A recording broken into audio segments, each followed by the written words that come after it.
Hello दोस्तों, आज मैं आपको कुछ ही समय में गरीबी और कंजूसी में अंतर समझाने की कोशिश करूंगा। बात साफ है, 100 बात की एक बात। अगर आपके जेब में पैसा नहीं है और आप खर्च नहीं कर पा रहे हो तो फिर आप गरीब हो। परंतु अगर आपके जेब में पैसा है, उसके बाद भी आप खर्च नहीं कर पा रहे हो तो फिर आप गरीब नहीं हो, आप कंजूस हो। परंतु हम अपने समाज में, अपने चारों तरफ, अपने पड़ोस में भी कुछ न कुछ ऐसे कोई न कोई फ्रेंड को जरूर देख सकते हैं जो कि अपनी कंजूसी को छुपाने के लिए 10 प्रकार के बहाने बुनते रहता है। परंतु वर्तमान में अभी इस वीडियो के दौरान उन बहानों की चर्चा तो मैं करूंगा, लेकिन पहले तत्काल में गौतम बुद्ध का मध्यम मार्ग का चर्चा करना बहुत जरूरी है। दोस्तों, गौतम बुद्ध ने मध्यम मार्ग के बारे में बोला था। मध्यम मार्ग से तात्पर्य यह होता है कोई भी फील्ड जहां पर आप एकदम एक्सट्रीम में जा सकते हैं और एकदम लोएस्ट में जा सकते हैं, तो फिर आपको कोशिश करना चाहिए कि वहां आप मध्यम में आ जाए, मीडियम में आ जाए। आपके पर्सनल आर्थिक मामलों में भी गौतम बुद्ध का मध्यम मार्ग बहुत उपयोगी सिद्ध हो सकता है। बात साफ है कि मध्यम मार्ग के अनुसार अगर आपके पास बहुत ज़्यादा पैसा हो तो भी आपको अति तरीके से खर्चा नहीं करना चाहिए। और बात एक और साफ है कि अगर आपके पास पैसा की भयानक कमी बनी हुई है तो भी आपको एक निश्चित लेवल मेंटेन करके रखना चाहिए। पैसा की कमी के बावजूद आपको अपना लेवल बहुत ज़्यादा नहीं गिराना चाहिए। मैं आपको अपना लेवल नहीं गिराने का सलाह इसलिए दे रहा हूं क्योंकि ग्रेजुएशन फाइनल ईयर के जनरल हिंदी के बुक में स्पष्ट तरीके से लिखा हुआ है कि निम्न स्तर रहन सहन गरीबी का सबसे बड़ा लक्षण होता है। अब मैंने ग्रेजुएशन फाइनल ईयर के जनरल हिंदी बुक के अनुसार जब आपको बता ही दिया है कि अपने रहन सहन का स्तर क्यों नहीं गिराना चाहिए, तो फिर चलिए अब मैं कुछ ऐसे लोगों की बात करता हूं जिनके पास पैसा रहते हुए भी उन्होंने अपना रहन सहन का स्तर गिरा रखा है और 10 प्रकार की बहाना करते रहते हैं। मेरा बिहार का रहने वाला एक दोस्त है, हरि गुप्ता। जब उसके जेब में 80,000 रुपए होता भी है तो भी वह बेंगलोर से पटना केवल जनरल क्लास में सफर करते हुए जाता है। और क्यों सफर करते हुए जाता है? ऐसा बात करता है, ऐसा बहाना करता है कि जो जिंदगी में संघर्ष करता है वही आगे बढ़ता है। इसीलिए मेरे जेब में केवल 80,000 रुपए है तो भी मैं जनरल में इसलिए जा रहा हूं क्योंकि मुझे संघर्ष करना पसंद है और संघर्ष करते हुए ही बहुत सारे लोग आगे बढ़े हैं। लाल बहादुर शास्त्री संघर्ष करते हुए आगे बढ़े हैं, उसी तरीके से मैं भी अपनी जिंदगी में संघर्ष करते हुए आगे बढ़ूंगा। इसलिए मेरे जेब में 80,000 रुपए है तो भी बेंगलोर से पटना मैं संघर्ष करते हुए जनरल क्लास में जा रहा हूं। मेरा अपने दोस्त हरि भाई को यही मशवरा है कि लाल बहादुर शास्त्री की मजबूरी थी संघर्ष करना, तुम्हारी मजबूरी नहीं है संघर्ष करना, इसलिए तुमको संघर्ष नहीं करना चाहिए। तुम अगर वर्तमान में 80,000 रुपए के मालिक हो, जेब में तुम्हारे 80,000 रुपए है और बेंगलोर से पटना जाने में बहुत लंबा समय लगता है, बहुत भयानक भीड़ भी होता है, जनरल में स्लीपर में तक भयानक भीड़ होता है, मेरे को अच्छे से पता है। दोस्तों, मेरे ख्याल से 45 आवर्स का सफ़र है बेंगलोर से पटना के लिए। और एक और बात याद रखिए, जो मिडिल क्लास लोग हैं, मतलब कि जिनके जेब में पैसे की कुछ बहुत भयानक कमी नहीं है, यहाँ गरीब की बात नहीं कर रहा हूँ, अगर आप मिडिल क्लास से ताल्लुक़ रखते हैं और आप 45 आवर्स का सफ़र कर रहे हैं बेंगलोर से पटना के लिए, तो फिर आपको फर्स्ट एसी का ही टिकट लेना चाहिए। और अगर आपको ज़बरदस्ती का संघर्ष करने का चस्का चढ़ा ही हुआ है तो फिर याद रखिए, हरि गुप्ता को यही सलाह है कि तू जो संघर्ष कर रहा है उस संघर्ष का फायदा देश के गरीब बच्चों को जरूर मिलना चाहिए। अभी तू बेंगलोर से पटना फर्स्ट एसी का टिकट लेकर जाता तो मेरे ख्याल से 6,000 के आसपास खर्चा आता, तो फिर 6,000 तेरा जाना और 6,000 तेरा आना टोटल होता है 12,000 रुपए।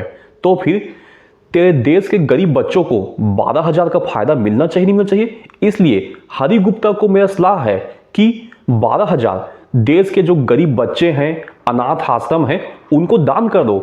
और तुमको संघर्ष करने का शौक चढ़ा है तो संघर्ष करते रहो। इस तरीके से संघर्ष करते रहो और गरीब बच्चों को, अनाथ आश्रम को दान जरूर करो। उनको इंतजार है, कोई ना कोई दानदाता आएगा और हमारी जरूरत पूरा करके जरूर जाएगा। लेकिन मैं जानता हूं मेरा दोस्त हरि गुप्ता दान नहीं करेगा क्योंकि वो कंजूस है, वो दानवीर नहीं है। दानवीर तो महान रतन टाटा थे। इसी तरह से दोस्तों, मैं महाराष्ट्र के भी अपने कुछ दोस्तों से अच्छे से परिचित हूं जो कि काफी ज्यादा अपने दैनिक जीवन में कंजूसाई से बहुत पेश आते हैं। मेरा एक बुल्ढाना महाराष्ट्र का एक दोस्त है जिसका आतिश नाम है। उसके अकाउंट में एनी टाइम इतना पैसा रहता है कि वो एक आईफोन खरीद सकता है। और आप तो खुद जानते हैं ना, एक गरीब के पास भी आईफोन खरीदने के लिए पैसा नहीं होता है तो किडनी बेच के आईफोन लेता है। लेकिन मेरा दोस्त आतिश ऐसा है कि उसके पास भारी भरकम पैसा होने के बावजूद जब भी वो कहीं किसी दूसरे शहर जाता है तो उस शहर के रैन बसेरा में सो जाता है, उस शहर के बस स्टैंड में जाके सो जाता है। और फिर जब मैं समझाता हूँ सामने वाले को कि यार तू इतना पढ़ा लिखा इंसान है, तू बहुत अच्छे घर का इंसान है, एक छोटा सा होटल ले ले, ज़्यादा खर्चा मत कर, 200-300 खर्चा कर ले, छोटा मोटा रूम ले ले और लॉज में जाकर रुक। तो सामने वाले का क्या कहना होता है कि मेरे को गरीब जो इंसान जो कि मेरे साथ बस स्टैंड में सो रहे हैं उसका माइंडसेट चेक करना है, मेरे को पुअर और अनपढ़ गंवार का माइंडसेट चेक करना है कि उसके दिमाग में किस प्रकार की बात चलती है, कैसे बात चलती है। यार मैं सीधी सी बात है ऐसे लोगों को समझाना चाहता हूं, तुझे माइंडसेट चेक करके क्या करना है, चुनाव लड़ना है क्या? जिस दिन तेरे को चुनाव लड़ने का काम रहेगा तो लोगों का माइंडसेट बताने वाले 10 प्रकार के आदमी ऑलरेडी तेरे पास अवेलेबल रहेंगे। इस प्रकार की बहाना तुझको नहीं करना चाहिए। याद रख, सीधी सी बात स्वीकार कर ले, तेरे पास पैसा नहीं है ऐसी बात नहीं है, तेरे पास भर भर के पैसा है, फिर भी तू बस स्टैंड में इसलिए सो रहा है क्योंकि तेरे पास कंजूसाई है, गरीबी नहीं है। दोस्तों, मेरा एक और दोस्त ऐसा ही है जिसके पास करोड़ों का जमीन है, ऐसा उसका कहना है। 10 करोड़ 15 करोड़ का तो नहीं है, लेकिन मुझे पर्सनल ही पता है कि 2-3 करोड़ का जमीन तो उसके पास होगा ही। लेकिन उसके बावजूद सामने वाला बंदा ऐसा गलत हरकत करता है कि क्या बताऊं। जो सामने वाला बंदा है अपने आप को बहुत बड़ा जमींदार मानता है, बोलता है कि मेरे पास करोड़ों का जमीन है। लेकिन दोस्तों, आपको मैं बताना चाहता हूं 10-15 हजार का मामूली सा नौकरी के लिए वो भटकते रहता है। चेन्नई से मुंबई जब आना होता है तो स्लीपर में ना आकर वह जनरल क्लास में बैठ के आता है और बहाना करता है कि अरे यार पूरा सीट खाली था, मैं ऊपर में आराम से स्लीपर की तरह सो कर आया हूँ। दोस्तों, मैं आपको बताना चाहता हूँ कि जनरल में आपको सोने का जगह मिल भी जाए ऊपर के फ्लोर में तो भी आपको स्लीपर की तरह आराम जनरल में नहीं मिल सकता है, क्योंकि स्लीपर में रात में लाइट बंद करने का ऑप्शन होता है। जनरल में आप सो भी जाओगे, आपको सोने का जगह मिल भी जाएगा तो भी रात भर ऊपर का लाइट चालू रहता है।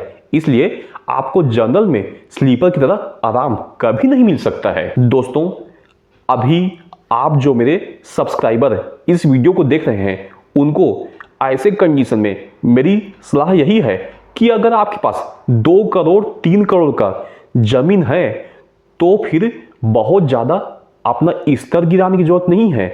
10-15 हजार का नौकरी के लिए आपको भटकने की जरूरत नहीं है। जो आपको 2 करोड़ जमीन है उसमें से जमीन का एक छोटा सा टुकड़ा बेचिए, बहुत बड़ा टुकड़ा मत बेचिए, छोटा सा आप टुकड़ा बेच लेंगे तो उसमें से आप 10 लाख का कोई अच्छा सा बिजनेस खड़े कर लीजिए। कोई भी मामूली से दुकान हो सकता है, कपड़ा दुकान हो सकता है, जनरल स्टोर हो सकता है, किराना दुकान हो सकता है, स्पोर्ट्स की दुकान हो सकती है। जो दुकान आप खड़े करना चाहते हैं 10 लाख में आप आराम से खड़े कर लीजिए, ठीक है।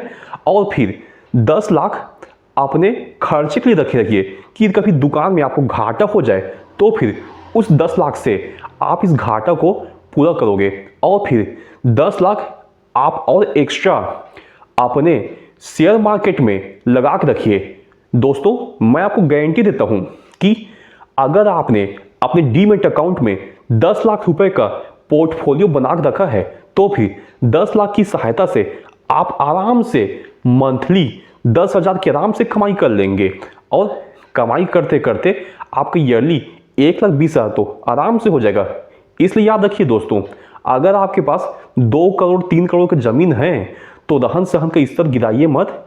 उसमें से 30 लाख अपने लिए आरक्षित कर लीजिए। 10 लाख का आप बिजनेस खोलिए, 10 लाख रिजर्व में रखिए और 10 लाख शेयर मार्केट में लगाइए।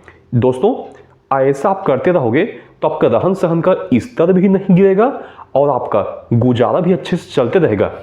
दोस्तों अगर आपको मेरे द्वारा आज का दिया हुआ यह वीडियो पसंद आया हो तो आप मेरे इस YouTube चैनल को लाइक करें, शेयर करें एंड सब्सक्राइब करें। धन्यवाद दोस्तों।